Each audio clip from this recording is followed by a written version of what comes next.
agora a gente vai falar sobre linguagem. Gente, existem várias formas da gente pegar e falar alguma coisa para as crianças, né? Não é o que você fala, mas como você fala. A forma que você fala para a criança, isso faz toda a diferença, tá? É isso que a criança absorve. Se você é mal educado com a criança, ela vai ser mal educada com você. Se você trata a criança com respeito, se você fala baixo, se você não grita, se você vê aquela criança, sabe, como um ser humano que precisa de atenção, que precisa de cuidado, que precisa ser bem tratado. Então, consequentemente, aquela criança vai te tratar bem, tá? E o próximo aqui, ó, otimista realista. O que seria um otimista realista? Otimista realista é aquela pessoa que ela consegue ver o ponto positivo de qualquer situação, né? Vou dar uma historinha, né? Vou dar um exemplo, assim, bem bem engraçado pra vocês, né? Tinha um rapaz, né? Que ele era uma pessoa que ele conseguia ver o ponto positivo em tudo, tudo. Aí teve um dia que ele tava passando pela rua e ele viu o cachorro morto. Um cachorro tava no chão morto, sabe? O carro tinha passado por cima do cachorro e ele tava todo estraçalhado lá no chão. Aí, né? Nossa, diante daquilo tudo, né? Não tem como você pegar e ver um ponto positivo para aquilo tudo que tava acontecendo, né? E ele pega e fala assim, ó. Nossa, Deus, aquela cachorrinha morreu. Nossa, mas olha lá os dentes dela, o tanto que era bonito. Então, numa situação mais difícil de todas, ele conseguiu ver um ponto positivo, ele conseguiu ver algo positivo, né? Mas ele foi realista, ele sabia que aquilo tinha sido algo ruim, né? A cachorrinha morreu, nosso Deus do céu. Mas ele viu um ponto positivo, que era o sorriso dela. Olha o tanto que o sorriso dela era bonito. Tá vendo? Então, nós precisamos, sabe, olhar para as coisas de uma forma diferente. Não tá tudo só preto, né? Existe a parte branca também. Existe a parte colorida também da vida. Não existe só o lado ruim das coisas. Porque quando a gente só potencializa, né? A gente só fala mal, a gente só fala coisa negativa, só coisa ruim, parece que aquilo cria vida, sabe? Parece que vira um monstro dentro de você que você, quando você fica falando, presta atenção, observe pra você, se analise aí pra você ver. Quando você só fala que você é ruim, que você não presta, que você não vai dar em nada, que você é uma má profissional, que você não é uma boa professora, que você não é uma boa mãe, que você não é uma boa esposa, que você não é boa em nada, parece que aquilo cria uma força dentro de você que você realmente acredita que você não é boa. E agora eu quero te levantar, né, enquanto profissional, né? Essa é a ideia. Sacode a poeira aí, olha o ponto positivo, né? Das coisas. Lógico, de uma forma realista, né? Meu pai, quando era mais nova, ele não me criou, né? Meu pai não criou, eu acho que isso é a realidade de boa parte da população brasileira, né? Mundial. Né? Brasileira não, boa parte da população mundial, porque tem muitos povos muitas mães, né, que são mães solteiras ou que tiveram outros parceiros. Esse é algo mundialmente conhecido, podemos dizer assim. E o que aconteceu? Eu não fui criada pelo meu pai, eu fui criada pelos meus avós, né? Maior parte do tempo e minha mãe. Aí, uma coisa assim, lógico que foi ruim, né? Foi ruim, eu não tava com meu pai não estava presente, né? Quando eu tava passando por alguma coisa, eu não tinha com quem conversar, né? Não tinha o meu pai lá do meu lado pra me ajudar. Ele não ia nas reuniões de pais, porque ele não estava lá. Isso até eu falei pra ele mesmo, né? Eu tô falando isso aqui porque eu já falei com ele isso, né? A gente já conversou sobre isso. Mas, pelo lado positivo, isso me ajudou a ser um pouco mais forte, a lutar pelo que eu quero, a ir atrás do que eu quero, a pensar, né? Não, se não deu certo de uma forma, vamos tentar de outra pra ver se vai dar certo, né? Isso me ajudou muito, né? Isso é algo que eu levei pra mim, né? Levei pra mim mesmo. E hoje eu tenho um relacionamento, assim, excelente com meu pai, né? Graças a Deus, né? Nós somos amigos mesmo, né? Quando eu vou tomar alguma decisão difícil, eu converso com ele, eu falo com ele e dá tudo certo no final. Sempre dá tudo certo, né? Graças a Deus. Então, isso tudo que eu tô falando pra vocês é uma forma de reenquadramento, né? Você olhar para as coisas de uma forma diferente, uma ótica diferente, né? Isso ajuda, gente, ajuda muito, muito mesmo. Você olhar de um outro ângulo, tá? Não é desse jeito? Então, que jeito que eu posso fazer que vai dar certo? Que jeito que eu posso fazer que eu vou me sentir bem, né? A gente tem que reavaliar tudo isso. E ajuda a linguagem, né? Ajuda a promover uma felicidade futura nas crianças e nas próximas gerações. Então, muito cuidado com o que você fala com o seu aluno, né? Eu falei pra você não exagerar nos elogios, mas também não pode exagerar nos defeitos, né? Nas críticas, né, para as crianças, né? Ah, você é muito burro, você não vai dar conta, você é um incapaz, você. Não, gente. Isso, principalmente criança, tá? Quando você fala muito essas coisas, a linguagem que você traz pra criança, né? Quando criança, a criança, ela internaliza aquilo dentro dela, que ela acredita que ela realmente não é capaz, que ela realmente não vai dar conta. Ela internaliza aquilo de uma tal forma que até vira um adulto que é desse jeito, que acha que não vai dar conta de fazer nada, que acha que não é capaz de fazer nada, que acha que não pode ir além, que acha que não pode fazer um pouco mais. Isso não é verdade. Todo mundo tem a sua capacidade, todo mundo consegue fazer as coisas. Então, é hora da gente refletir antes da gente falar alguma coisa para o nosso aluno. Falar alguma coisa, opa, será que isso é bom? Será que isso vai ajudar ele?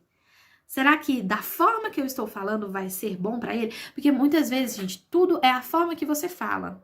Se um patrão pega e briga com você falando assim, olha, menino, isso aqui tá errado, não é desse jeito que eu queria. Ou de outra forma. Tudo é jeito de conversar, gente. Tudo é jeito de conversar. Até mesmo se com você falar gritado com você, falar de uma forma grossa com você, você não vai gostar. A criança também não gosta. E detalhe, todas as vezes que você é mal educado com a criança, você fala de uma forma mais agressiva, a criança, ela reage, bate e volta. Ela vai reagir com você da mesma forma. Eu tive um aluno que... Se eu punisse ele, né? Eu vou ser muito sincera, né? Se eu punisse ele, por exemplo, colocar ele de castigo, né? Deixar ele sem recreio, né? Por alguma coisa que ele fizesse. Não que eu estou dizendo que não possa fazer isso, tá? Me entenda. Sim, o professor tem que usar as armas que ele tem, né? Tirar o que a criança gosta, né? O que ela realmente gosta. Se ela não cumprir os combinados em sala de aula. Isso aí super concordo. Aí esse aluno, ele não cumpriu os combinados. E ele não aceitava ser punido, não. E aí, o que aconteceu?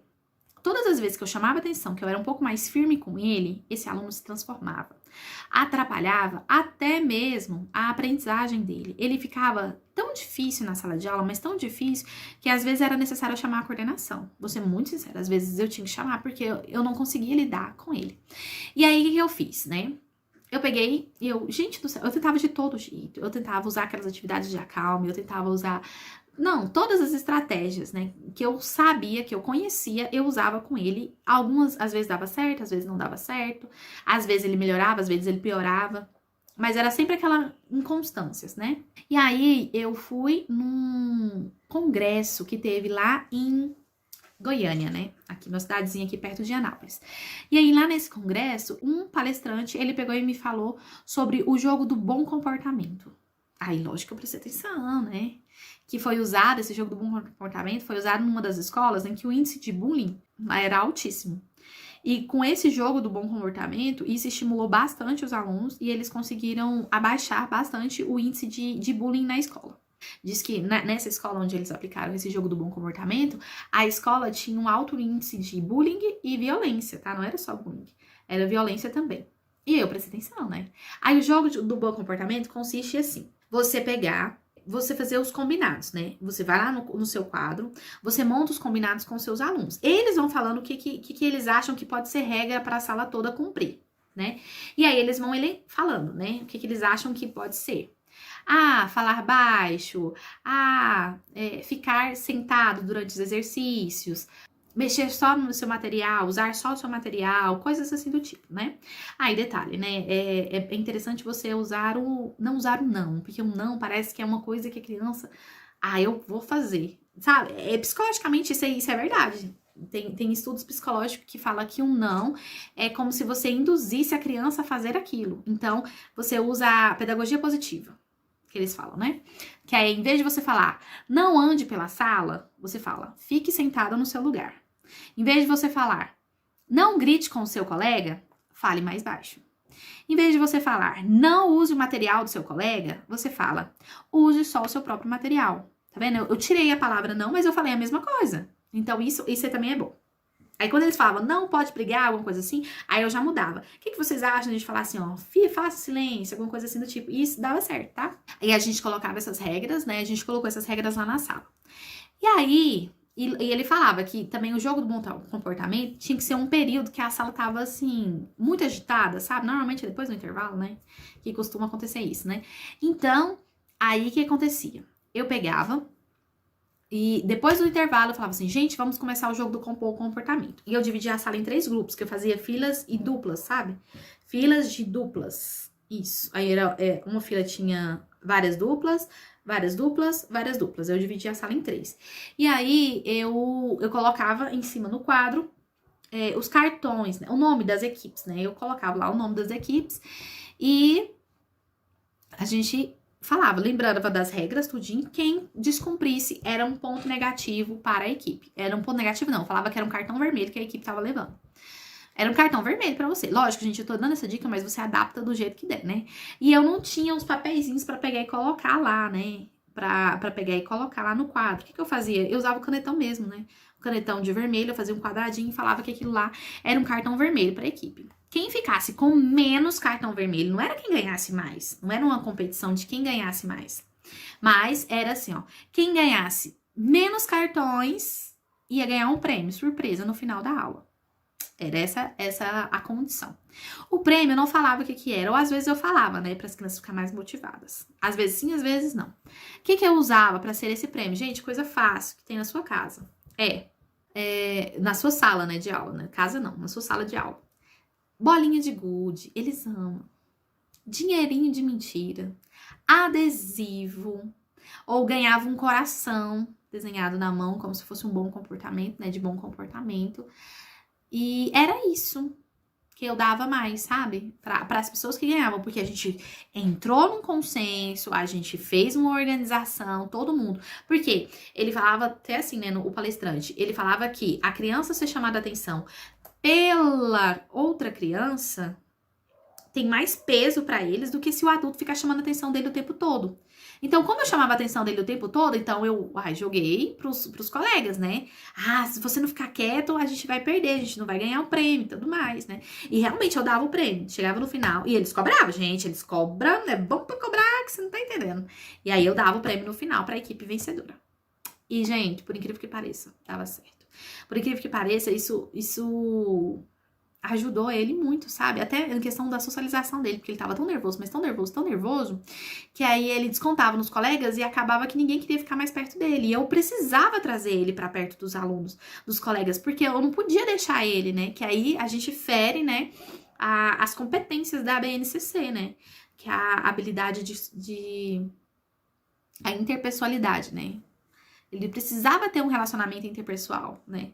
Ele precisava disso. Então, foi isso que eu fiz, né? Então, o que eu quero deixar mais focado aqui pra vocês é a forma que você fala influencia a forma que a criança aprende e a forma que a criança reage, né? De qualquer forma que você chamar a atenção dela. Bom? Então, é isso. A gente se vê na próxima aula.